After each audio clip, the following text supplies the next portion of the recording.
तो फिर पूरे विश्व में कोई टेंशन युक्त होना ही नहीं चाहिए, क्योंकि सब मौज में लगे हैं। जीवों की हत्या करके उनका मांस खाना, मदिरा पीना, व्यभिचार करना, नए नए व्यभिचार करना, तो सबको मस्त होना चाहिए। अगर हमको ये दिखाई दे कि तुम्हारी बात सत्य है तो हम सुने, सब टेंशन में है। कोई भी प्रभु को साक्षी करके बोले कि भजन के बिना किसी का हृदय शांत हो गया है, तो मुझे एक भी व्यक्ति विश्व में नहीं, महापुरुषों ने देखा है अपनी दिव्य दृष्टि से। स्वयं भगवान कह रहे हैं, भोगों को भोगने वाला अशांत होता है, वह अशांतस्य कुतः सुखम। जो अशांत है, जो आशाओं की भोगों की फांसी में बंधा हुआ, वो का सुखी हो सकता है। दुष्संग से किसी का भी नाश हो सकता है, कोई भी हो, कोई भी हो। ये कभी न सोचे कि दुष्संग से हमारा पतन क्या हो सकता है, किसी का भी, कभी भी। सोचो, जो भगवान के दर्शन कर रही हैं और भगवान जिनके झुककर चरण छूते हैं, और जो भगवान को ऐसे हृदय से लगा लेती है और माथा चूमती है, माता कैकेयी, उनको यद्यपि वो तो लीला परिकर है, दुष्संग का वहां आरोप नहीं कर सकते, क्योंकि प्रभु की लीला का संपादन करने के लिए वो पूरा परिकर है। चाहे वो मंथरा जी हो, चाहे कैकेयी, ये सब बंधनी है। सोचो, एक बार प्रभु को जिन्होंने देख लिया, उसको हम दुष्संग कैसे कह सकते हैं। और उन्हीं प्रभु को मंथरा जी भी तो देख रही है, पर वो लीला पात्र हैं। पर वहां दर्शन कराया जाता है कि दुष्संग कितना प्रबल है। सुना आपने महाराज दशरथ क्या कर रहे हैं? कल सुबह कौशल्या पुत्र राम को राज्याभिषेक, चक्रवर्ती सम्राट का युवराज पद कैकेयी जी ने कहा। ये सुनकर के तो ऐसा लगता है कि आज तो जो मांगे मैं दे दूं तेरे को, मेरा राम राजा बनेगा, इससे बढ़कर और क्या बात हो सकती। अभी समझी नहीं आप? अगर भरत राजा बनते और ये बात तुम कहती तो समझ में आती मेरी। मंथरा ने, जब राम राजा बनेंगे तो दासी से ज्यादा तुम्हारी योग्यता नहीं रहेगी, क्योंकि कौशल्या उनकी मां है, वो महारानी के पद पर विराजमान हो। वो आपको पता है महाराज राम को कितना प्यार करते हैं, उन्हीं के संबंध से कौशल्या जी वैसे ही प्रधान हैं। मुझे तो लगता है कि भरत को जेल में रखा जाएगा और आपको दासी बना के रखा जाएगा। उनका घर फोरी, अगर जबान से एक भी शब्द निकला तो तेरी जबान काट देंगी। मोरे राम भरत दो आंखी, जैसे दाई और बाई आंख को भेद करके नहीं वर्णन किया जा सकता, ऐसे तुझे पता है राम और भरत मेरी दोनों आंखें। घर फोड़ी, तेरी जबान काट लेंगे अगर बोली। चुप हो गए। फिर बोली, को नृप होए हमें कहानी, चेरी छोड़ी न होई बरानी। कोई भी राजा हो, मुझे क्या, वो तो मैं तुम्हारे हित की बात कहती हूं, मुझे तो दासी ही रहना है। पर ये तुम नहीं जान पा रही हो, तुम बहुत भोली हो। उधर में जाके सब पता लगा के आए हूं क्या षड्यंत्र रचा जा रहा है। ठीक है, तुम जबान काट लोगे, लेकिन मैं बोलने से नहीं रुकूंगी। जो हो रहा है मैं तुम्हें बताऊंगी। देखा इतना प्यार, तो क्या बस बात मेरी मान लो। अगर टल गई ये बात तो फिर जीवन भर पछताओगे। सुबह राज्याभिषेक का समय है, कोप भवन में जाओ। महाराज ने वरदान देने की बात आपको कही थी, आप वरदान मांग लेना। मान लो मेरी बात। चढ़ने लगी बात और उठकर चली गई कोप भवन में। जब महाराज को पता चला, महाराज आए, तुम्हें कोप भवन में आने की क्या आवश्यकता थी? तुम तो केवल सूचना दे देती, क्या मांग है तुम्हारी? ऐसे बलवान थे महाराज दशरथ कि देवराज इंद्र सहायता के लिए बुलाते थे जब असुरों से संग्राम होता, और भगवान के पिता बनने का सौभाग्य मिला। सब बल ऐश्वर्य संपन्न महात्मा थे महाराज दशरथ जी। और उनका केवल आप मीठी मीठी बातें करते रहते हैं, अपने वचनों पर तो दृढ़ नहीं रहते। कैसी बात करो, रघुवंशी और अपने वचन पर दृढ़ ना होना। रघुवंशियों की आन बान शान है कि प्राण त्याग देते पर वचन नहीं त्यागते। क्या है उनका? आपने कहा था 2 वरदान, तो हंस दिए। उनका 2 क्या, 2 की जगह 4 मांग लो, क्या चाहिए तुम्हें? उनका सुना है सुबह राम का राज्याभिषेक होगा। हां, महामंगल, भगवान शिव की कृपा से ये अद्भुत सुख प्राप्त होने जा रहा है, अयोध्यावासियों को राम राजा बनेंगे। उनका हां, तो यही तो बात मैं कह रही हूं। राम का 14 वर्ष का वनवास और भरत का राज सिंहासन पर आरोप।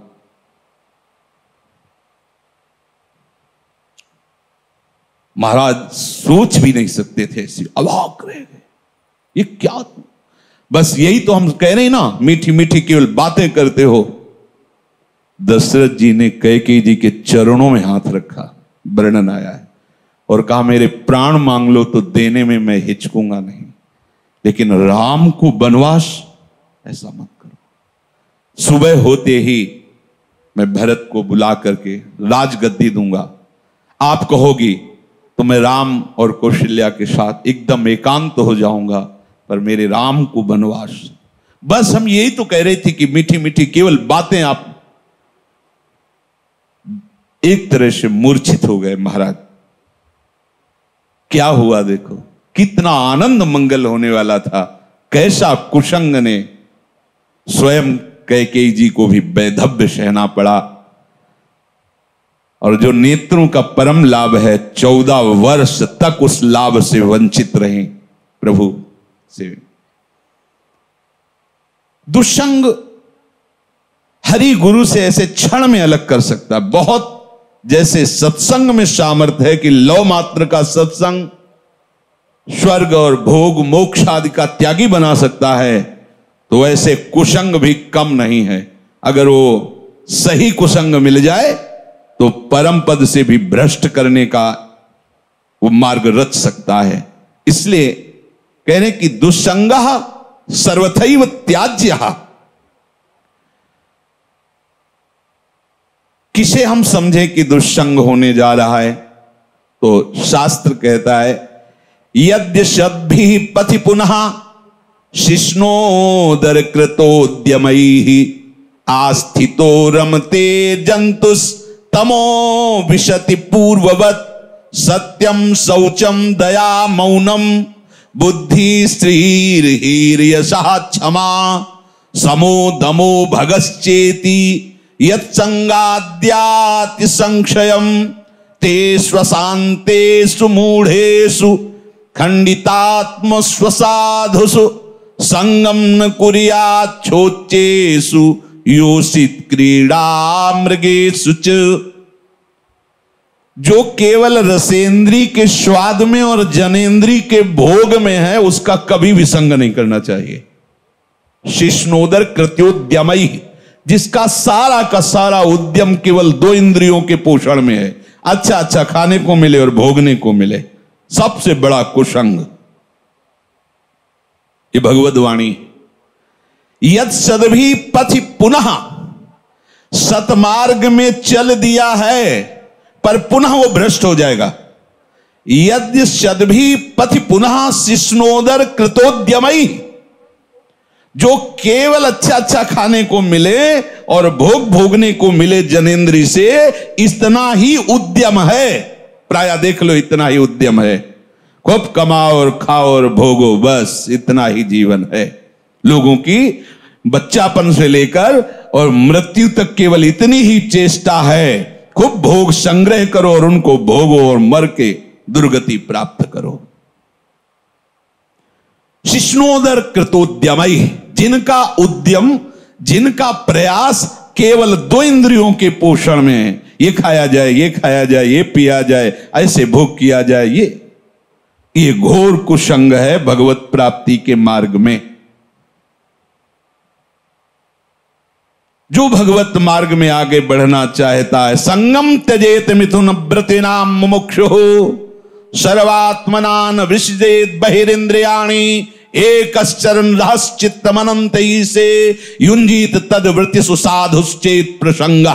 महाराज शौभरी जी अपना अनुभव करके कहते हैं कि यदि भगवत प्राप्ति करनी है तो ऐ मुमुक्षु, कभी मैथुन धर्म से युक्त प्राणियों का संग न करना, क्योंकि मछली के मैथुन को देख करके इनका मार्ग रुक गया और अपने मार्ग से भ्रष्ट हो गए। 50 ब्याह मानधाता की राजकुमारियों से किया। तब लिख संगम त्यजेत मिथुन व्रतिनाम मुमुक्षु, जिसका ये व्रत बन गया है कि मैं जीवन मुक्त होकर भगवान के चरणों की आराधना करूंगा, उसको कभी मैथुन धर्म से युक्त प्राणियों का संग नहीं करना चाहिए। स्पष्ट आदेश है, संगम त्यजेत मिथुन व्रतिनाम मुमुक्षु सर्वात्मनान विसजेत बहिरिंद्रियाणी, अपनी इंद्रियों को बहिर्मुख मत होने दो, अंदर ही अंदर भगवत चिंतन परायण रहो। शिष्णोदर कृत्योद्यमई जो हैं उनसे दूर रहो, जिनका उद्यम केवल रसेंद्रिय और जनेन्द्रिय के पुष्ट करने में है, ऐसे कुसंग का त्याग करो। जो नीच पुरुषों का संग कर लेता है, बड़ा रंग चढ़ता है, अजामिल सात्विक भाव वाला है, उत्तम कुल से है और अपने धर्म का आचरण करने वाला है, और आज भी वो यज्ञ के लिए ही समिधा लेने जा रहा है, लेकिन वहां वन में एक वैश्या के साथ एक धनी शूद्र बड़ी ही मलिनता पूर्वक आचरण करता दिखाई दिया। बस उस हाव भाव और उस चेष्टा को देख करके ये धर्म का त्याग करके और उसी वैश्या में ऐसे आसक्त हुए, केवल भगवान नारायण नाम के प्रभाव से बच गए, नहीं तो ऐसी दुर्गति होती। यम के दूत तो आए ही थे लेने, पुत्र के बहाने से नारायण निकल गया, बात बन गई। एक दृश्य ने अजामिल को धर्म से युक्त निष्ठा वाले को परास्त करके घोर निंदनीय विषयों में फंसा दिया। एक दृश्य ने मछली की मैथुन क्रीड़ा ने महाराज शौभरी को फंसा दिया। ऐसा न समझे कि आप के ऊपर कुसंग का प्रभाव नहीं पड़ेगा। हम देखते हैं एक चेष्टा ने वेश मंत्र मर्यादा सबका त्याग करवा दिया। कुसंग बहुत जोरदार है। अगर सत्संग जोरदार है तो कुसंग भी जोरदार है। अगर देवताओं में दैवी शक्ति है तो आसुरों में राक्षसी शक्ति है। खदेड़ देते, कभी कभी स्वर्ग से खदेड़ देते देवताओं को, भगवान आकर रक्षा करते हैं।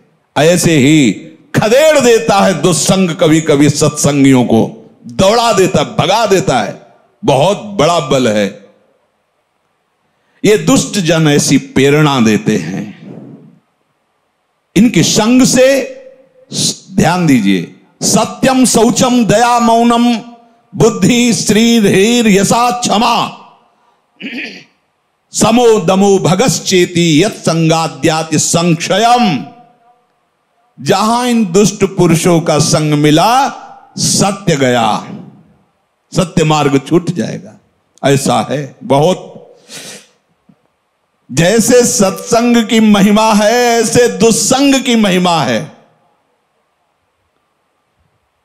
महाप्रभु चैतन्य देव भगवान के साक्षात स्वरूप हैं, प्रेमावतार हैं, और कृष्णदास नाम का सेवक, महाप्रभु ने उसको ही संग चलने के लिए कृपा करके अनुमति दी थी तीर्थ यात्रा में। और जब कुसंगियों का संग मिला तो इसने महाप्रभु को छोड़ दिया। महाप्रभु ने अपने तेज बल से उसकी रक्षा की, भगवत तेज बल से, नहीं तो वो उनके पक्ष में हो गया था और वो महाप्रभु के ऊपर भी प्रहार करने तक के लिए उद्यत हो गए थे, और भगवत तेज से रक्षा की उसकी। तब समझ में आता है कि भगवान के पास से भी कुसंग घसीट सकता है। अगर कुसंगियों की बातें सुनी जाए, कुसंगियों की बात का अगर श्रवणेन्द्रिय के द्वारा हृदय में पहुंचने का अवसर मिल जाए तो भगवान के पास से भी दूर कर सकता है। देख लो, महाप्रभु में और प्रभु में कोई अंतर नहीं, प्रभु से बढ़कर महाप्रभु हैं। प्रभु के होते हुए भी उनसे प्रेम नहीं हुआ, पर महाप्रभु के दर्शन मात्र से श्री कृष्ण प्रेम होना, ऐसा आचार्यों ने, महापुरुषों ने गाया है। पावत ही तिनको दरस उपजय भजन आनंद, बिन ही श्रम छुटी जाए सब, जे माया के फंद गौड़ देश सब उद्धरु, प्रगट कृष्ण चैतन्य तैसे ही नित्यानंद हो, रस में भय अनंत। दर्शन क्या वो उच्छिष्ट पाता था, महाप्रभु के साथ चलता था, पर कुसंग कितना भारी। ओहो, जब भरत जी ने सुना कि मेरे प्राणाराध्य भगवान को वनवास मेरी मां के वचनों से हुआ, मेरे परम कृपालु परम प्रेमी पिता का शरीर त्याग मेरी मां के वचनों से हुआ, तो जे ही ननिहाल से आए तो दौड़ कर कैकेयी मां मिलने के लिए आई, तो रोक दिया और शब्द जो बोला वो बहुत ही कठोर बोला, पापिनी आज के बाद तेरा कभी भरत मुख नहीं देखेगा। 14 वर्ष व्यतीत होने के बाद जब प्रभु पधारे तो सबसे पहले कैकेयी मां के पास गए।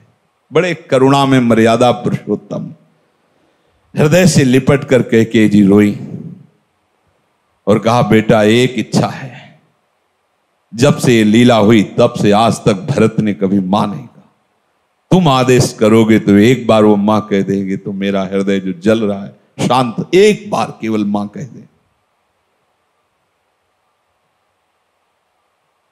प्रभु कुछ बोल नहीं पाए, विचार किया। भरत जैसे महाभागवत एक बार जो निश्चय कर ले उसे टाला नहीं जा सकता, और भरत मेरी आज्ञा को नहीं टाल सकता। अब ऐसी परिस्थिति में निश्चित वो प्राण त्याग देगा। अगर हमने कहा कि कैकेयी जी को मां बोल दो तो मेरी आज्ञा उल्लंघन नहीं करेगा, और निश्चय इतना प्रबल है इसलिए दोनों बातों की रक्षा के लिए वो प्राण त्याग देगा। दूसरी भगवान ने कहा ही नहीं, जीवन में कभी मां नहीं कहा। साष्टांग प्रणाम करके हाथ जोड़कर ग्रीवा झुकाकर खड़े होते थे प्रहलाद जी हिरण्यकश्यप के सामने। जब उसने भगवान श्री हरि की निंदा की तो दैत्यराज कह के संबोधन किया, पिताश्री कह के संबोधन नहीं किया। जाके प्रिय राम वैदे, कोई दुष्संग कहीं भी हो सकता है, बता रहे हैं, वृत्ति से हो सकता है, व्यक्ति से हो सकता है। तो प्रभु कह रहे हैं स्वयं, ये भगवान के वचन है कि बरु भल बास नरक करताता, दुष्ट संग जन देई विधाता।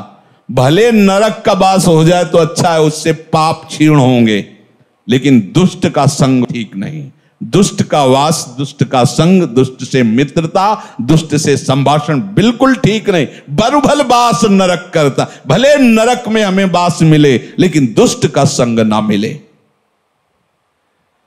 दुष्ट संग से केवल दुराचारी मनुष्यों का ही संग नहीं समझना चाहिए। अपनी इंद्रियां, अपने मन की पेशगी भी दुष्ट संग है। ये जो हमारा मन भगवत भजन के विपरीत प्रेरणा कर रहा है, ये बहुत सुंदर है, ये अच्छा है, ऐसा देख लें, वो सुन लें, वो भोग लें, ये भी दुष्ट संग है। ये इंद्रियां दुष्ट हैं, ये मन दुष्ट है, जब तक ये संतुष्ट नहीं हो जाते। और इनके संतोष होने का एक ही कारण भजन, दूसरा नहीं। माता देहूती जी भगवान कपिल देव जी से कहती हैं, भगवान भोगों को भोगते हुए दुष्ट इंद्रियां कभी तृप्त नहीं हुई, आज भी जला रहे। जबकि महान योगेश्वर से संपन्न भगवान करदम जी ने ऐसी रचना रची थी, तो कपिल देव जी से कह रहे कि भगवान ये दुष्ट इंद्रियों के द्वारा ऐसे दिव्य भोगों को भोगने पर भी आज तक तृप्ति नहीं। ये दुष्ट शब्द उच्चारण किया इंद्रियों के लिए, ये मन बड़ा दुष्ट है। जब तक ये भगवदाकार नहीं हो जाता तब तक अपना मन, अपनी इंद्रियां, इनसे सावधान रहे। ये कुसंग है। हर बात मन की मानना, इंद्रियों की मानना, हर बात मन और इंद्रियों की अपनी मानना, ये बहुत घाटे का सौदा है। जब ये तुम्हें मन और इंद्रियां भोगों का चिंतन करा रहे, तुरंत काटिए। हमने आपको बताया सत्संग में कि नाम जोर से उच्चारण कीजिए तो संस्कार नहीं बनने देगा, उसकी चाल है। और जहां आप उसमें थोड़ा सा मिल गए तो ध्यायतो विषयान पुंसः संगस्ते सुपजायते। जहां विषय ध्यान शुरू हुआ, पूर्व का भोगा हुआ या सुना हुआ या पढ़ा हुआ या देखा हुआ, जहां उस पे एकाग्र हुए, कुछ करो या न करो, जो उसका परिणाम वो तो हो गया। तुम्हारा अंतःकरण गंदा हो गया। क्रिया तो बाद में होती है, अंतःकरण पहले गंदा होता है। ध्यायतो विषयान पुंसः संगास्तेषु उपजायते। जहां विषयों का ध्यान सुखपूर्वक किया, ऐसे से ऐसा हो, ऐसे से, बस वो अंतःकरण को मलिन करके संकल्प बना देगा। और जहां संकल्प बना और संकल्प में बाधा पड़ी, प्रतिकूलता आई, तो क्रोध अपना अधिकार कर लेता है। संगात संजायते कामः, कामात् क्रोधो विजायते, क्रोधात् भवति सम्मोहा, सम्मोहात् स्मृति विभ्रमः, स्मृति भ्रंशात् बुद्धिनाशो, बुद्धिनाशात् प्रणश्यति, सर्वनाश हो गया। इसलिए कल्याण पथ पर, भगवत मार्ग पर चलने वाले उपासक को विषय चिंतन को भी दुष्ट संग समझना चाहिए। विषय चिंतन बड़ा भारी अंदर का दुष्संग है। बाहर से भाग के तो एकांत हो गए, लेकिन अंदर उसे भगाने के लिए नाम समर्थ है। नाम न छूटे तो कोई भी दुष्संग तुम्हारे ऊपर प्रभाव नहीं डाल सकता, आएगा, प्रभाव नहीं डाल सकता। कोई भी दुष्चिंतन अपना संस्कार स्थापित नहीं कर सकता। इसलिए निरंतर नाम जप करते हुए दुष्संग से बचना। जब दुष्संग से बचेंगे तब आपके अंदर भजन भाव की वृत्ति से एकांत स्थान की चाह होने लगेगी। कोई मुझसे मिले ना, कोई बात ना करे, बस चुपचाप निरंतर नाम चल रहा है, वाणी चल रही है।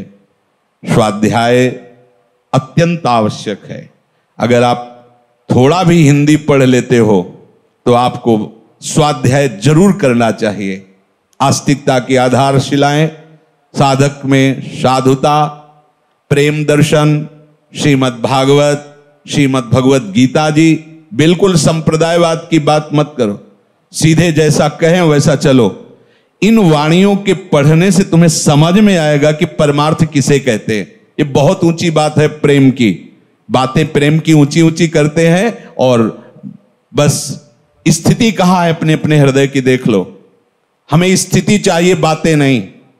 बातों से पेट नहीं भरता, बातों से प्रीति नहीं होती, स्थिति चाहिए। जब तक आप सिद्धांत को नहीं समझोगे तब तक बातें ऊंचे सहचरी भाव की, गोपी भाव की, सखा भाव की, और स्थिति नहीं है एक साधारण धर्म की। जो व्यभिचारी है, जो मनमुखी है, जो स्वेच्छाचारी, वो कौन से भाव में बैठा है? देह भाव में। देह भाव का तो पूरे संसार में ही प्रचार प्रसार हो रहा है। देह भाव ही तो दुर्गति का कारण है। अब उसके उपासक के हृदय में जो दुस्संग से सर्वथा बच रहा है, भीतर और बाहर से, तो विविक्त स्थानम सेवते।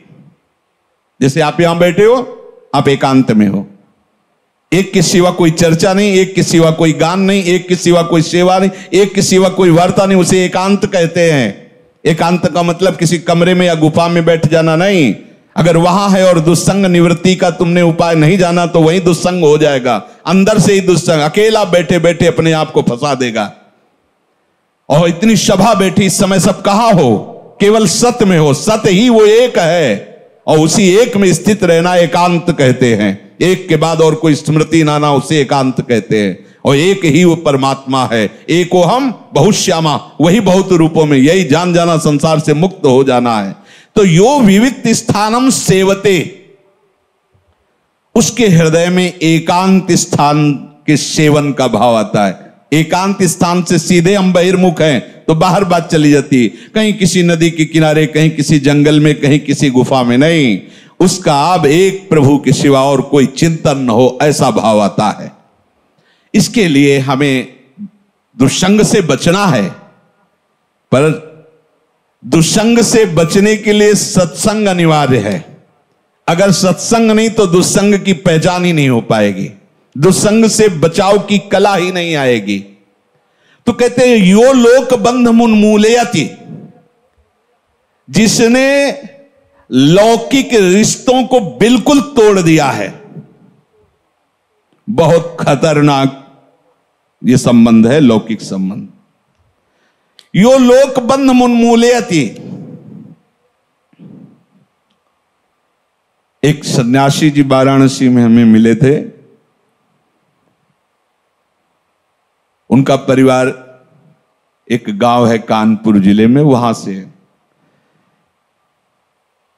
बहुत पहले जैसे सुना जाता है कि परिवार वाले आए तो संत भाग गए, वो नहीं मिले, दूर रहे। क्या है, ज्ञानी हो, महात्मा हो, क्या मिलना चाहिए।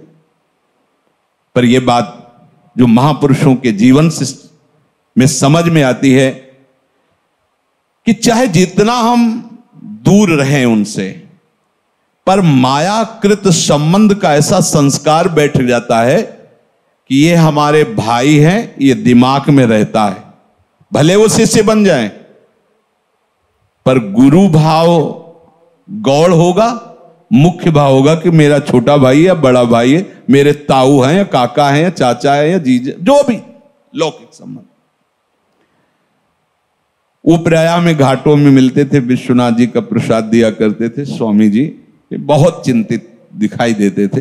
दिन पूछा, स्वामी जी आपकी चिंता का कारण क्या है? उनका बहुत बड़ी गलती हो गई है, मैं उसी गलती से जल रहा हूं। तो क्या गलती हो गई आपसे? ऐसा क्या अपराध है जो आप सन्यासी दंडी महात्मा?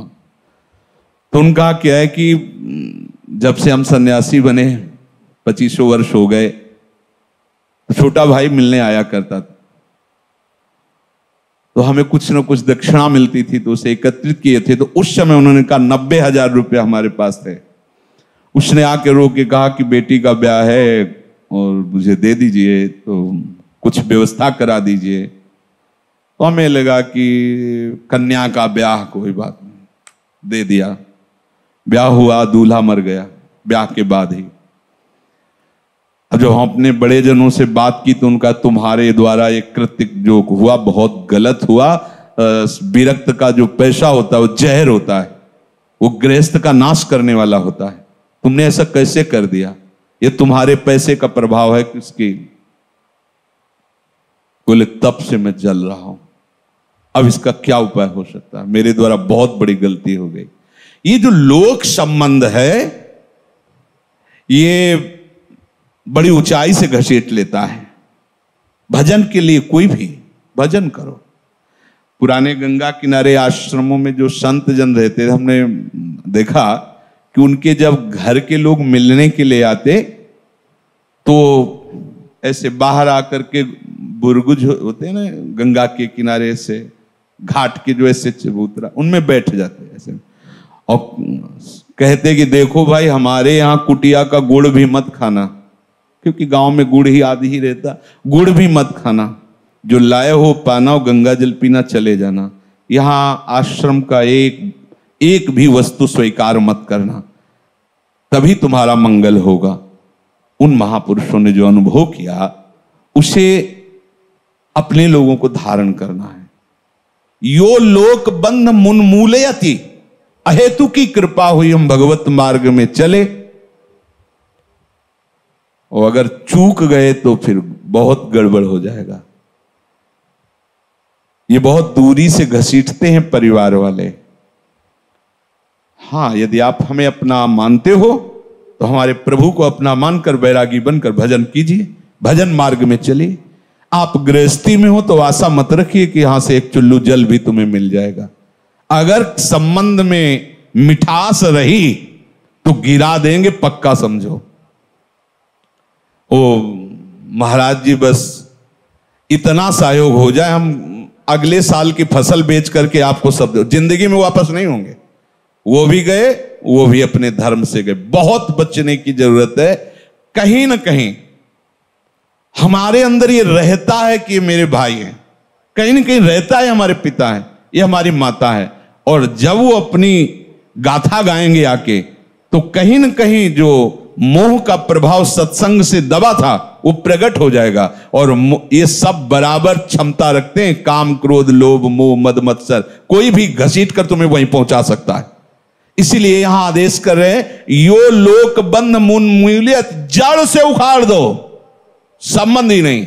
जैसे औरों को देखने से हमें उतना, प्रभु की बड़ी कृपा, वृंदावन धाम आए, राधा नाम जपो, वस्तु बनाए।